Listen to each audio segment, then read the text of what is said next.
Here is some footage from the North Carolina Transportation Museum, which was filmed back in July of 2017.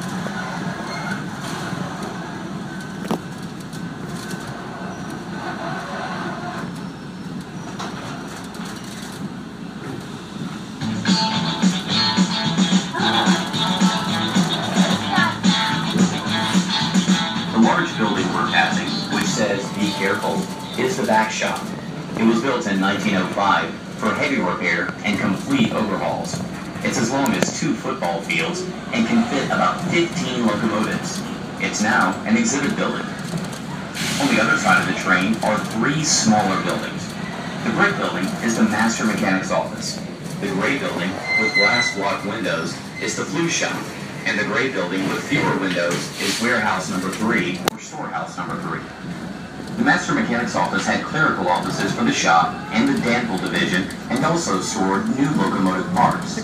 Our gift shop is now inside. The flue shop repaired steam locomotive flues, which are long steel tubes which carry hot air and smoke from the firebox through the boiler toward the smokestack. Now it contains our antique automobile exhibit, Bumper to Bumper.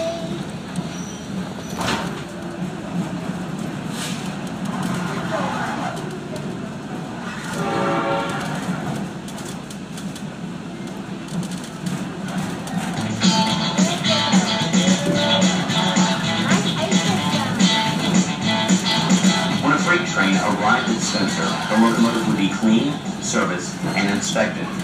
Workers washed the locomotive with a mix of steam and cleaning solvent, refilled water, coal, and sand, and thoroughly inspected the entire locomotive. Any defects would be noted on a card, and the locomotive would either be put on the ready tracks to return to service or moved inside for repairs.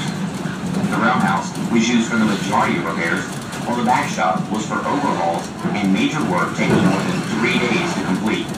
The 100-foot electric turntable turns to allow locomotives to move on to any one of the 37 tracks inside the building. The roundhouse is now home to museum exhibits.